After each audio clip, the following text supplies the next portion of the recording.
మా సుబ్బారావు నీతి నిజాయితీ గల సుబ్బారావు ఆయన నీతి గురించి చెప్పాలంటే ఇంకా నాకు ఒక గంట పడద్ది.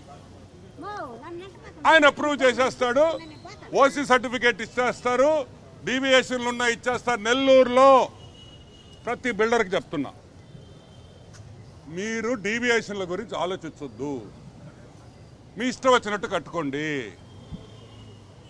మా ఆఫీసర్లకి డబ్బులు ఇచ్చేస్తే మీ అపార్ట్మెంట్లు ఏదున్నా సరే మేము ఆక్యుపెన్సీ సర్టిఫికేట్ ఇచ్చే బాధ్యత మాది, మేము కూడా మార్టిగేజీలు రిలీజ్ చేసే బాధ్యత మాది అని కూడా నేను మనవి చేస్తాను. ఈరోజు నేను అడుగుతున్నా ఇంత లేఖితనమా, ఇంత బాధ్యత లేదా ఆఫీసర్లకి? అంటే మిడిల్ క్లాస్ వాళ్ళు పేదవాళ్ళు వచ్చి చిన్న చిన్న అపార్ట్మెంట్లు కొనుక్కుంటే ఇష్టం వచ్చినట్టు డీవియేషన్లు చేసి వాళ్ళ జీవితాలు నాశనం చేసేదానికి ప్రయత్నిస్తున్నారా? మీ